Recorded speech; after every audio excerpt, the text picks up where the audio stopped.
Hi friends, you're tuned in to Legal Means Business, a podcast by Leeway.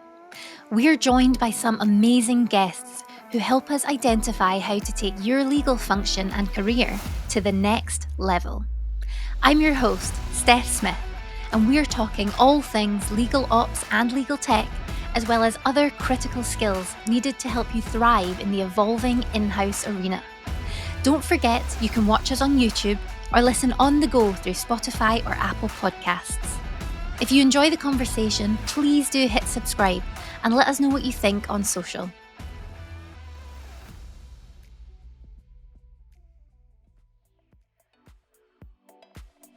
So companies who use distributed ownership, I think, aim for speed and for excellent decisions. So basically, the idea is that by allowing people who are the closest to the context of a decision to make that decision without creating, a level of supervision or hierarchy that requires multiple reviews of the same question by people who are further away from the context, you're basically allowing people to make very quick decisions, and so you're allowing the company to grow very quickly. And our CEO usually says that the prerequisite for distributed ownership is to define what excellence means at the company, right? And basically you want to hire people who aim for excellence, and then you want to trust them to be excellent in their decision making. And so you hire people who you don't feel like you have to micromanage or supervise as closely. These days, especially in the tech space, legal functions have to scale fast, but often their headcount doesn't grow at the rate of the business. So how can you keep pace, deliver sound legal outcomes, and create real business value? One way for a legal team to focus on the higher value work is to embed and use distributed ownership. I know, letting go of control over conventional legal matters might seem a little bit scary. But through this episode, I'm confident that you'll be convinced. We're joined by Marion Bergeret, the General Counsel at digital health insurance company Alan. Marion is a tech product lawyer and has studied and worked across numerous continents. She has hands-on experience in startup operations, HR, fundraising and M&A, and today she'll share how she and the team at Alan have scaled their legal function by focusing on the distributed ownership of legal. It's a good one, so listen in and let me know what you think. Well, hello, Marianne. Welcome to the show. Hi, Steph. It's lovely to have you with us. I'm excited to hear what we've got to talk about today, so it's quite exciting. I suppose we have listeners from all over the world, so it would be great if we could start off, if you could tell us a little bit about yourself and the current company that you're working for as well. Yeah, sure. Well, so I'm originally French, but I did my law studies in the UK and in the US and California. My parents worked in tech, and the US is where I kind of chose to dig deeper into the relationship between law and technology, originally from more like a public policy angle, and I was super interested in human rights. And then I moved to private practice for a few years. So I worked for various tech clients as a lawyer at Baker McKenzie. And then after a few years of that, I quit my job to go learn to code, which was really interesting. I really loved it. Mm-hmm. I had no idea if I still wanted to be a lawyer. I really wanted to build things and to sort of be on the more technical side. But ultimately, I guess I was sort of, I didn't leave law entirely, and I joined a startup as their first legal counsel. And the startup was called SNPs. They were a voice recognition startup. So I did machine learning. It was like privacy technology, beginning of blockchain, and interesting things in that sort of sphere. And ultimately, the company got acquired by Sonos, which is an American speaker company. And so after doing the M&A deal and the post-deal integration into the US company, I actually moved on to Alan, where I work today. And Alan is the European digital health partner. It's a company that was valued about 1.4 billion euros last year when we fundraised. And I was the first lawyer there, and now we're a team of 5. Oh, wow. So it's grown quite a lot in the last year or so. The last few months, actually. I didn't grow as soon as I got there. I kind of it took me a while to start recruiting, but now we're a nice team now. Yeah. Oh, cool. That's amazing. And the coding part is really interesting as well. What persuaded you to do that? Actually, I didn't. It was like a holiday for me. I just had no, I was working really intensively at Baker McKenzie, and it was Hmm. just very hard. I could tell that, I wasn't going to stay in that environment forever, even, Hmm. for all, like, I learned there, and the relationships I built there. I loved it, but it didn't feel quite right. But I didn't really know what else would feel like more like better. Hmm. And I had always had like sort of an affinity for I don't know, like more technical things. My sort of A-level equivalent in France, I'd specialized in maths and science. Like I was not at all like a very like literary lawyer kind of person. I was super interested in science and feeling enabled and empowered to learn new things. And so I decided to go do a boot camp. And I think, a lot of people do coding boot camps. Like the population is super diverse. It's sort of people who didn't do coding at university or anything and just have, you just are, it's more like teaching you to learn than it is Hmm. teaching actual skills. So I just discovered how to teach myself. It's more like that. That's the main learning probably from that Yeah. boot camp. Yeah. Oh, that's so cool. And then it kind of feels like your move to in-house is kind of a merge of those two worlds. Kind of. That's kind of how it felt. And that's why ultimately the roles that I found after that boot camp got me back into law, even though I had kind of thought I was leaving law. So Hmm. yeah, I think you're right. And I think these roles made me realize that I could build things as a lawyer. I didn't have Hmm. to go into, a technical role or a business role to be part of the team who builds. So that's sort of, I guess you're right. Yeah, the segue between Yeah. both worlds. Yeah. Oh, that's so cool. And when you left university, were you aware of the kind of different routes that you could go down, or was it very much, you kind of thought private practice was the kind of go-to Not route? really. I was very aware of. I studied at Berkeley, and Berkeley is a very like public policy oriented school. So I knew there was private practice, and I knew there was like public policy work, which is very developed in the U.S., where NGOs and organizations are well funded and have important roles to play in society. But I also knew I wanted to go back to Europe, and those there aren't really sort of as many non-public institutions like that actually have the means to tackle big problems. And so that didn't feel like an option. But I wasn't like super educated on in-house roles. I only knew about super traditional in-house roles, and I knew I didn't want that. Hmm. I also knew I would get really good training in private practice, and that's something that I've benefited from hugely.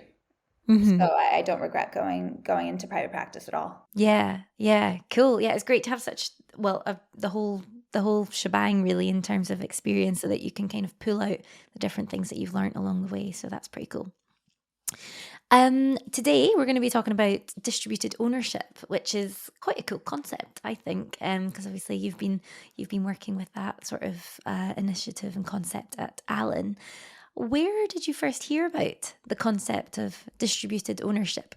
I guess like maybe the concept of distribution in general I heard about from more a technical perspective, like a distributed ledger in blockchain, or it's basically a distributed system is a system where control is deconcentrated so that there's no like single point of failure. And then distributed ownership is a similar idea, right, where everyone's an owner and no one person or group of people make decisions.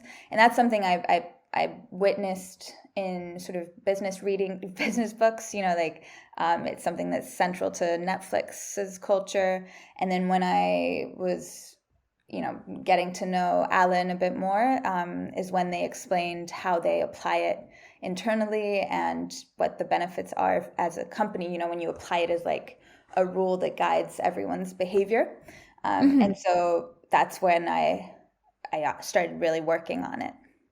Mm-hmm. at least Yeah. intentionally, I guess, like, or Yes. realizing that I applied it already, but sort of I did it in a deeper way after that. Yeah, cool. That makes sense. And why, obviously, you mentioned like Netflix, for example, and lots of larger and perhaps more quite tech-driven companies are using distributed ownership. Why is it important for in-house legal teams? And what are the benefits? So companies who use distributed ownership, I think, aim for speed and for excellent decisions. So basically, the idea is that by allowing people who are the closest to the context of a decision to make that decision without creating, a level of like supervision or hierarchy that requires multiple reviews of the same question by people who are further away from the context, you're basically allowing people to make very quick decisions. And so you're allowing the company to grow very quickly. And our CEO usually says that like the prerequisite for distributed ownership is to define what excellence means at the company, right? And basically you want to hire people who aim for excellence, and then you want to trust them to be excellent in their decision making.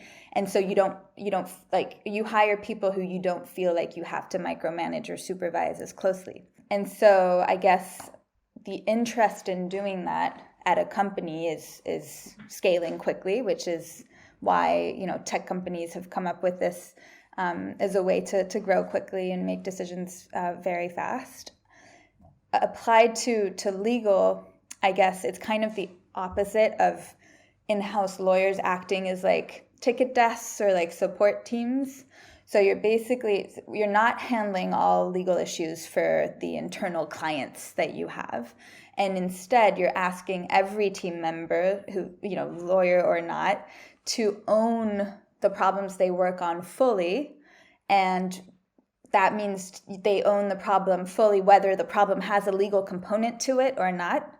And you're basically asking them to dig deep and think about the legal issues themselves. So integrate sort of legal reasoning into their decision making as if that knowledge were their own. So making that knowledge their own, digesting it, and then understanding how it fits with all of the rest of the context that they have that maybe the legal team doesn't even have, right? Like, because we're working on so many different things at the same time across the company, whereas they're working on that very specific problem and they have the very specific and complete perspective on it.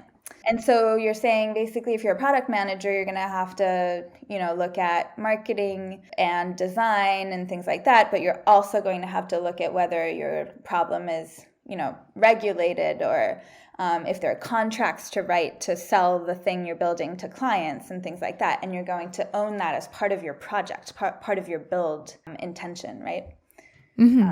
And sorry, I think you asked what the benefits were, I guess, like Yeah. probably already identified them. But basically, if you applying distributed ownership to legal work has some really concrete benefits for the legal team and for the company. So like, I think the main one is that the end result is a more legally aware team in general. So instead of having 5 lawyers at a company with 450 employees, you're basically aiming for like 200 legally aware employees and 5 lawyers working on specific value-added things or creating resources to deepen the knowledge of all of those like mini lawyers who are at the company. And then you're also creating more scalability. You're creating resources to enable teams to own legal problems rather than tackling them all ourselves. So like as a team of 5, we just can't handle as many issues as people can actually handle if they have basic legal knowledge, right? And then I think another benefit is you become more aligned with the company's risk profile as a whole. So instead of having a legal team that kind of represents, the higher risk awareness at the company, and that's a role that I don't think is super comfortable or fun. Instead of that, you're basically working with product teams to make decisions that are, business driven, decisions that the company backs entirely, and legal reasons aren't a blocker because the legal team presented them. They only become blockers if the product actually carries too many risks, including maybe legal, right? So it's just part of a a more like a whole appreciation of a problem rather than a focus on like legal risk and sort of a police role that some legal teams might be given at certain companies.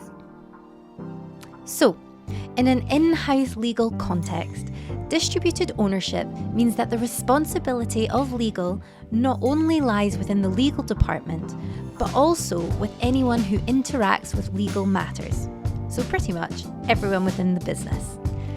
Of course, high-risk, high-value legal work needs to stay within the legal department, but decisions regarding lower-value, routine matters can be owned by those who are closest to the situation, customer, partner, etc. Distributed ownership allows people who are the closest to the context to take charge, resulting in faster, better informed decisions. Whether that's sales or partnerships, HR or procurement, if you provide them with the skills and knowledge they need for these foundational legal matters, they'll not only feel more empowered and more invested in a legal culture, but you'll also free up significant time within your legal team to focus on the work that matters most, allowing you to scale faster and more effectively. I love the whole idea as well of distributed ownership kind of enabling the company to foster this legal culture business-wide. And it takes, as you said, it enables scale because it takes a lot of the kind of low-value tasks off legal's plate by empowering wider teams, I guess, I presume it's one, equipping other teams and other individuals across the business with the knowledge, and then two, they can obviously make use of that so it doesn't need to come to the legal team. Yeah, so cool. And yeah, the idea that it enables scale, it just makes a lot of sense, really, doesn't it? Totally. It can be a little scary because, legal, like everyone makes it sound so serious, like legal work can only be done by lawyers. But actually, there's a lot of it that you can teach people and they can start thinking about it themselves, just like they would any other thing they're exploring, right? Like it's just part of the materials they work with after a while. Yeah, totally. I love the legally aware phrase that you used. That's pretty cool. How would you, I imagine that reduces a lot of friction as well between different teams as well, because obviously traditionally legal's been in a bit of a silo. So working this way presumably integrates legal more into Completely. the And that's what business. I meant by, these are roles and company cultures in which I feel that legal really builds with the rest of the team. And we're not siloed. We use the same tools. We're part of the same like road mapping exercises and things like that. We don't like receive tickets that we then handle in our own little legal room. And then, we don't just write contracts after the fact sort of thing. So it's been really, really interesting working as part of that culture, actually. Yeah, so cool. Love it. And what does distributed ownership look like at Allen then? So it's something that every person at Allen is taught to apply.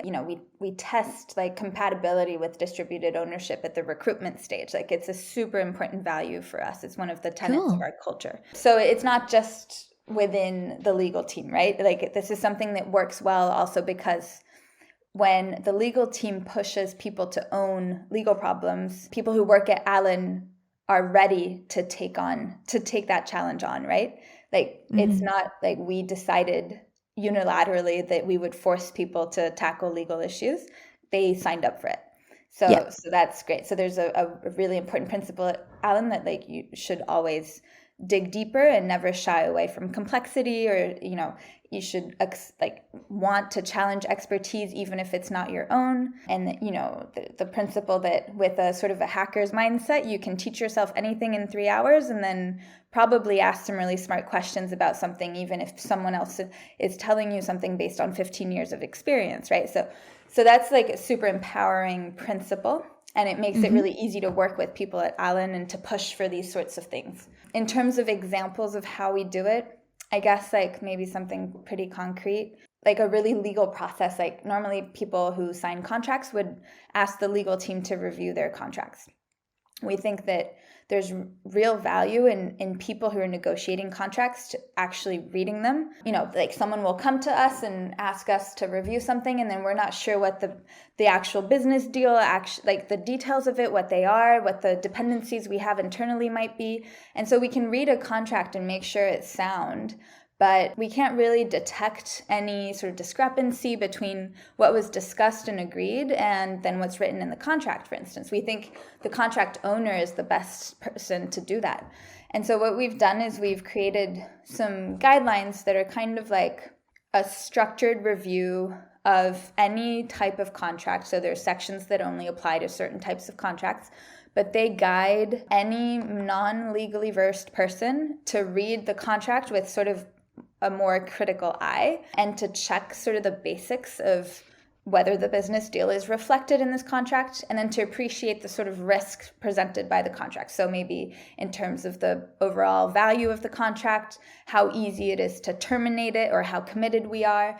And all of those things create a sort of picture so they can understand what risks they're actually taking, and then either feel more relaxed about it. They usually don't feel relaxed about it, because when they understand that would mean that the legal team won't review the contract at all, then they start taking it really seriously. But there are small contracts that we really don't need to review, or contracts that are easy to get out of, where we think, well, if there's a problem, then we could just leave. And then there are contracts that are more sensitive, like if the contract involves processing health data, we're going to be super careful and ask them to involve someone from the legal team. Similarly, if it's a multi-million euro contract and we're committing for 3 years, we're probably going to want to involve someone from legal to have a closer look. But other than that, basically we're saying you can review this contract with these guidelines. What they do is they do it in writing. So it also creates a documented version of that review for later, right? Like super useful for the legal team, but also for them to remind themselves what the main points of the contract actually were. And then we ask them to ask someone else to have a look at it. So maybe a more experienced colleague or someone different, and then they can usually discuss it. And we also try to empower them to negotiate and iterate with their counterparty. So usually people's reflex will be to come to legal and say, wait, this thing is worded in a funny way. Like, is this normal? And, the thing I try to tell them, and I've written out in these guidelines, is if you don't understand something that's written in the contract, it's poorly written. Like, ask to rewrite and make it clear in a way that you understand and feels completely unambiguous to you. So it's not about, so it's basically a mix of empowering them to find, to read the main points of a contract, documenting that for the company's own interest to be sort of more protected, creating a sort of a review loop with a second pair of eyes, and I guess just filtering the things where we could really add value from the things where it's just common sense and things should be readable by anyone. Yeah, totally. So cool. It sounds like there's sensible processes in place to keep to reduce or mitigate risk where possible as well. So it just seems like a sensible approach. Is that a fair statement, I would say? I don't think it's a revolutionary approach at all. I think it's completely, it's very easy to implement, provided people don't push back from making that extra effort in the first place. Because, it's easier for them to say, oh, I just received this contract, didn't even open it, just sent it to legal. What we think is it's actually much better for the business if they are actually reading the contract and working on it. Yeah. And if they accept that, if that's the premise we're working on, which is great because at Allen it's the case, then it works pretty well. And it's quite easy. And you made a great point around it kind of being embedded in the culture. And so it feels like not just with distributed ownership, but with any kind of operational or mindset type thing, if it's embedded in the culture and, you're keeping those values in mind during the hiring process, it makes everything like this a bit easier, I think. Completely. And also if you embed, if you also are allowed to tell people when they're not focusing on the right things, right? And so we have a strong culture of feedback. We're quite direct. And so it's very easy for me to also say, like, when someone does come to me, to tell them, well, I think you can review this. And also, try not to like I always try not to be too harsh and understand that people might be slightly intimidated or they might be new and not used to doing things that way. You know, if you've worked differently at a company for 10 years prior to joining this company, it just makes sense. So we try to really support them and be really positive around telling them, you know, you can actually do this. Like, it's not that we don't want to do it. It's that you should do it and you'll do it even better than we would. And I think that's a really important point to make. It's not like legal teams avoiding work.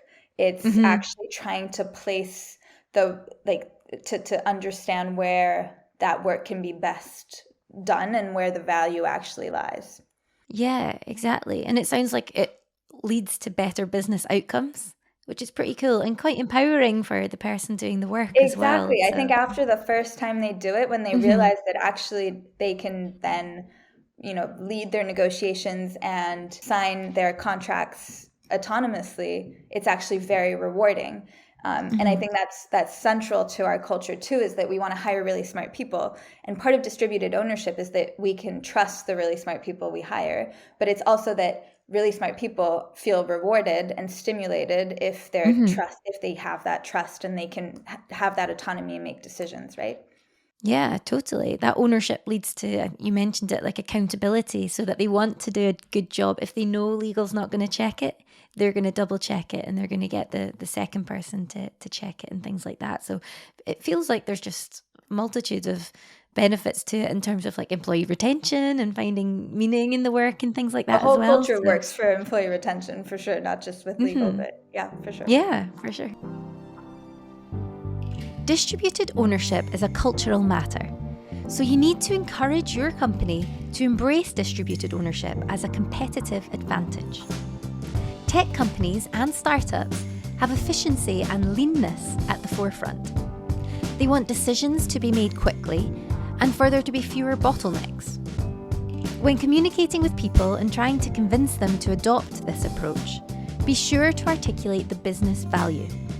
For example, the business value might include the fact that it helps remove friction, which streamlines processes and helps deals close faster. And it results in better business outcomes, because those closest to the context are empowered to make the decision. In essence, distributed ownership works best when it's more widely adopted. So if you need to, spearhead this approach and create buy-in by articulating the business impact. And what are some of the practical steps that legal teams could take to implement and embed distributed ownership? If it's not really something they've been working on yet, what should they be thinking about? I think if it's not, so the tough part is probably like starting something from legal that's not, you know, something that's culturally accepted throughout the company. And so I guess like some simple steps can really, really help. So the first thing I try to do is like try to make anything I create or write reusable. So say instead of answering one person's question, you like create a frequently asked questions section on that type of problem. And you share it with the whole company or anyone who's, you know, interested, instead of answering a question in an email to one person, sort of thing. Similarly, if you're reviewing one contract, maybe you create guidelines or you know, context to allow people to understand, you know, like if you're reviewing an NDA, for instance, NDAs are pretty straightforward and not a huge risk for companies in general, provided like there are, you know, 5 points that are super important in an NDA. So instead of just reviewing everyone's NDAs and them not reading the things that you mentioned need to be changed or are acceptable, then maybe you create a checklist with, you know, the 5 things to look for in an NDA and the like 3 versions of those 5 things that you're used to coming across. And then you can tell people like, this is why I look at this. And then they can, you know, if they turn out to read an NDA that doesn't say exactly what you had planned in the checklist, they can still understand the rationale behind it and then make an educated guess as to whether that sounds okay or not. So like that sort of thing I think is easy to push for. Then I guess I would always try to push back as much as possible when you're asked for a quick review of something at the very last stage of a process, because that's usually when people are trying to sort of divest responsibility onto legal to make a final call, and they're kind of scared. And it's totally understandable, but the problem is, the legal team's going to make a legal decision, even if we try to take business considerations into account and things like it just sounds weird that the person who owns that business decision isn't able to integrate legal considerations into their business decision, right? And that we should do the opposite. So if you're asked for something like that sounds like someone's trying to avoid responsibility, try to empower them instead and say, okay, I'm going to give you my point of view, or I'm going to give you this information, but you should take it into account. I won't decide for you. It's not a veto. It's not I'm not giving you permission. It's not like, oh, legal said I could. So, so I would always try to avoid that kind of situation and divert it back into something that the owner actually decides.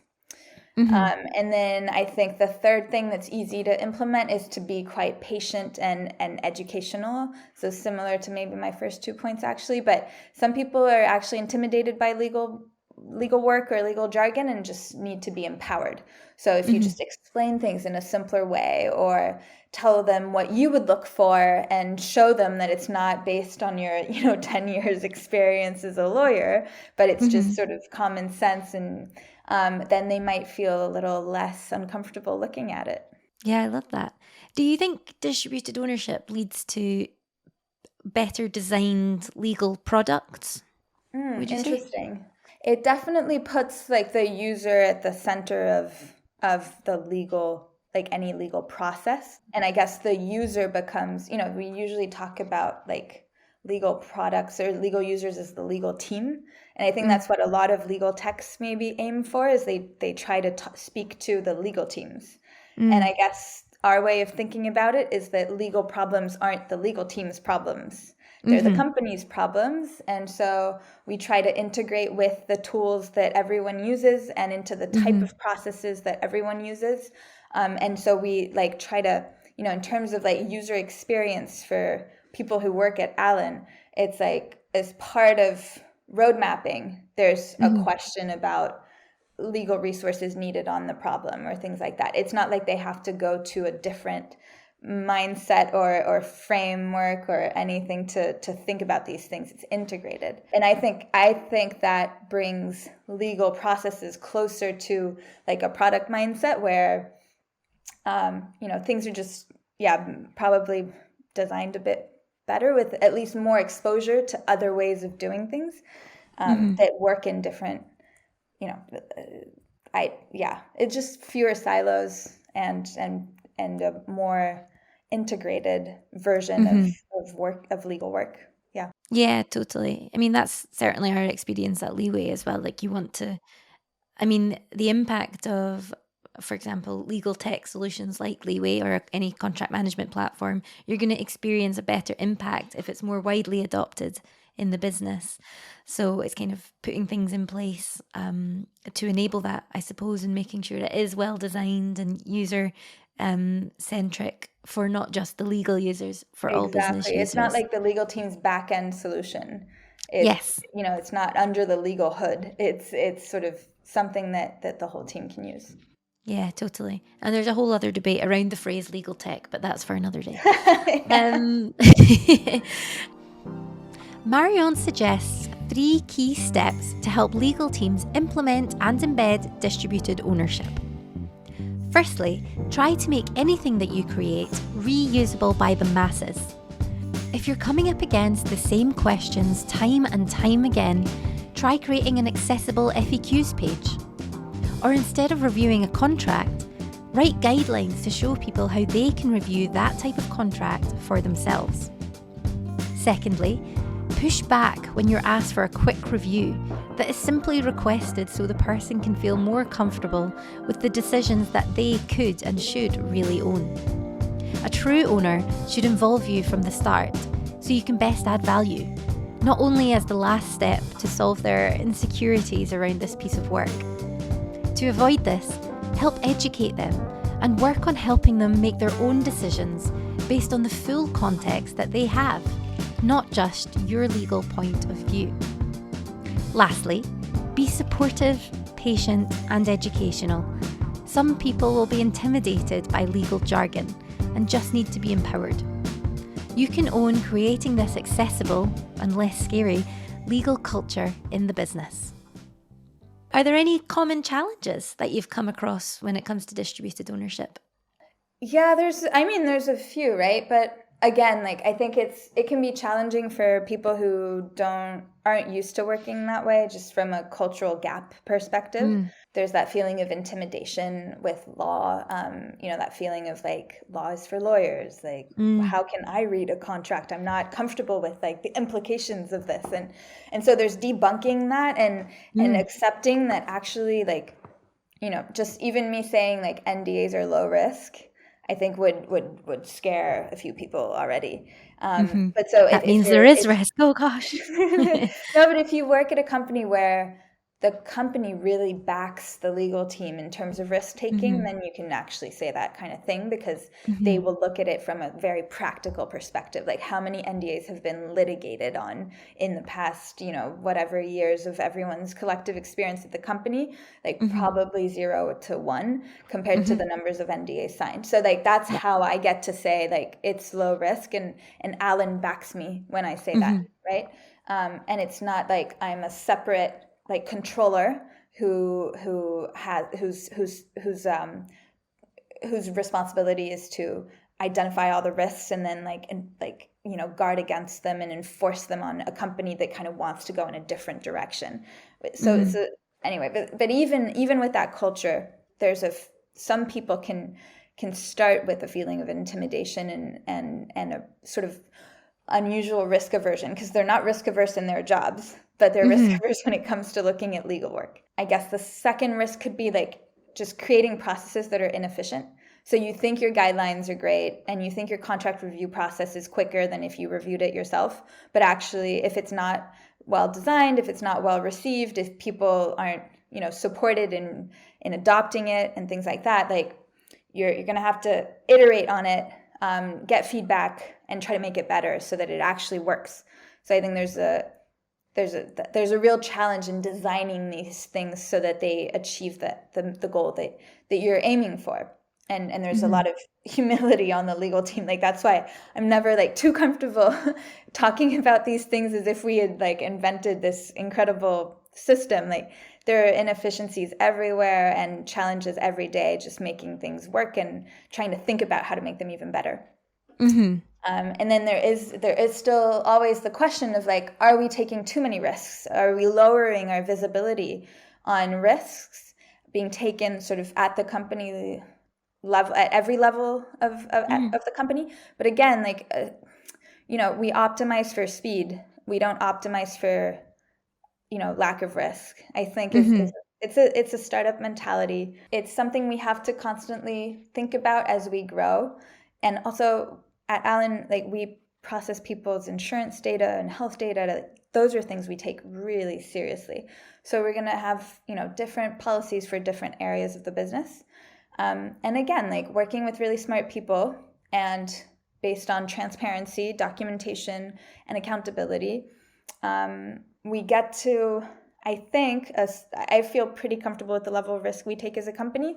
And I feel pretty comfortable that we know about the risks that we're taking. I don't feel like there are huge blind spots. But ultimately, it's also, I can say that because I know that we hire people who we can trust to make really smart decisions and to follow sort of the basic rules that we set, those being mainly documenting and being transparent about the decisions that you make so that we can learn from any mistakes or like mitigate any consequences very soon after the mistake is made. And for now, that's worked really, really well. Yeah, cool. No, that all makes sense. And yeah, again, they're just kind of, I suppose these challenges come with the territory, especially in a kind of startup, fast growing, scaling tech company. So yeah, it's just finding that balance and setting the bar of what the business expects, what the risk appetite is, and then setting the standards for everyone who has distributed ownership, I suppose. And I suppose just to kind of tie it all together, what has happened as a result of distributed ownership at Allen? How's it impacted yourself, the legal team, and of course the wider business? Well, I think distributed ownership in general has both allowed us to attract really great talent. As I said, like, smart people feel rewarded when they are given responsibility. It's also allowed us to scale with a smaller team than you'd sort of expect, I think.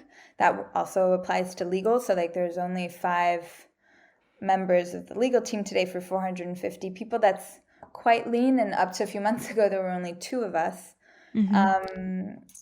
And so that's a growth enabler too. Like if you think about it at the scale of a company, you're just hiring fewer people to do more work, which sounds terrible, but is it's efficiency more than overworking everyone. And then from a more like substantive perspective, I think it's empowered us to make some pretty bold decisions. So like mainly decisions with legal impact that weren't taken by lawyers, which I always find fascinating. So how we interact with regulators, our level of transparency in addressing some issues with legal implications, where a lawyer would have said like, no, we shouldn't mention that. But then someone from, an engineer will say, well, it makes a lot of sense. Like, I really want to talk about it. And then it turns out to be a really, really good idea. And in terms of, some bold business decisions that were taken thanks to lawyers not being involved as sort of a veto power. I think that's been transformational for the business, actually. Even from day one, like Allen had to get a license as an insurer on its first day of operating. And no one ever thought that a company that small could get a license from the French regulator. And the team managed because they, went and read the law. Like our CEO and CTO all like read the code, the French insurance code, to understand what the regulator would be looking for. And they chose to answer those questions in their very own way, and not to like go to like the lawyers who would draft the expected answer. And I think that the power to challenge the status quo, challenge expertise, and always like go back to first principles and think about things with a new angle, not just a lawyer's angle, that really it fosters creativity and really interesting business decisions. So I think that's great. Yeah, that's so cool. And it goes both ways, right? It goes for operational and business teams having that legal mind, and also the legal team taking on the operational and business mind as well. And what a competitive edge it feels. Hopefully. Yeah. So cool. Yeah, absolutely love it. I think this will be such a valuable conversation for so many teams, especially if they're working in smaller legal teams, and especially scaling teams. I think it'll be super, super valuable. So thank you so much. Do you have any final points or any remarks that you'd like to make on distributed ownership or otherwise? No, I think thanks for hosting this, and I think one thing that the legal world doesn't have enough of yet is these sorts of conversations that are at the crossroads of business, leadership, legal world. Like I just think we're under we just don't communicate enough, and we don't share enough knowledge and learnings, and I've really enjoyed the episodes of your podcasts up to now, so thanks for that. Yeah, oh, brilliant. Well, I came into the world of legal through the legal tech world. So for me, having these conversations with people like yourself is just completely rebranding legal for me. So I hope it's doing the same for everyone, because it's a pretty cool place and there's a lot of exciting stuff happening. Thank you so much for sharing your experience.